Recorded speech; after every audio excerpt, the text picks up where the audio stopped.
I think there was another phenomenon sort of at work, and that is that, in 2008 we saw sort of two different Barack Obamas. There was the Barack Obama who talked about no red states and no blue states, and he's going to bring people together and all that.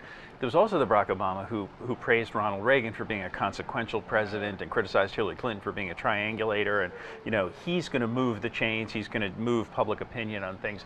And so there was a little question of which Obama would show up as president. Well, for the first 6 years, I think he was quite uncomfortable sort of carrying that liberal flag into battle. He didn't like to be in people's face. He didn't love the game as much as, say, Bill Clinton loved the game. So now that the Republicans have taken over Congress, he's a little freer to push that bipartisan, above it all, I'm the national teacher here, and we're going to find common ground, and we're going to show that we can work together. And I think he's very comfortable in that. But I also think the other thing, I think that's an excellent point, but there's a duality in his character. And when we covered the 2012 campaign, what we really saw, a colleague, Jonathan Martin, and I wrote a couple of ebooks on this, and what we really saw was that Obama is just an enormously competitive guy. And when he is told the end has come, this is when he tends to respond. And he just hated, as Carrie and I reported during the midterms, he hated being sidelined. He hated the fact that Democrats didn't want him on the road. He hated the fact that he got in his head and he couldn't get out of it. Exactly, he had to absorb. He had a terrible year. And so part of the body language in 2013 and 2014, which was real, everyone noticed he was just down. People in the White House were telling us that he seemed really kind of depressed. They were kind of down.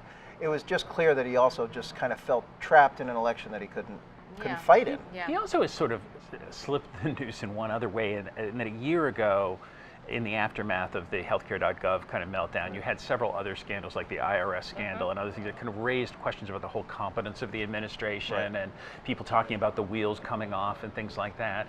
And maybe even this year with Ebola, that kind of, it was like, oh my God, is the administration mishandling this, or are people going to be put in danger?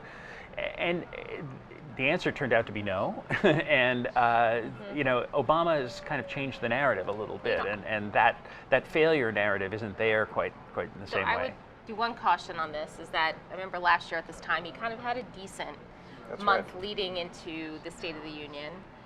They were able to control the conversation in Washington because the State of the Union really focused things around the president. But then things quickly fell off the rails, and that happened so quickly in this media environment. So they have it now. Gosh, it can change. It can change as soon as tomorrow morning, and not get back on track. And that's the question I'd like to ask you guys to conclude this. To a certain extent, the president controls this night. This is a dramatic reading of the world's longest press release, right? Essentially. Yes, that is. What do you think happens as a result of this? Do you think anything that occurred tonight or anything in his body language really changes the dynamic over the next year? Carrie, and then Peter. It's so short-lived. You can't tell. I think that the likelihood of him keeping this space and dominating it is completely and utterly not up to him. It's up to world events. The White House acknowledges that they cannot control things the way they used to. I think they got lucky the last 2 weeks by being able to control it. I think from the White House perspective, they'll want to take these initiatives and hope that it starts the conversation in the states, and state legislatures take it up and carry the ball to give him some achievements he can point to. But I think it's just nobody knows. Peter. Well, I think having established sort of his economic message, his more liberal economic message, knowing full well that those proposals are not going to be enacted into law, he can take that out to the country, and that can be his message. But the real business is going to be more in the area like trade that we saw that he devoted a lot of time to in this speech. And it seemed to be something that Joni Ernst and him agreed on. Yes. So we'll see some action on that.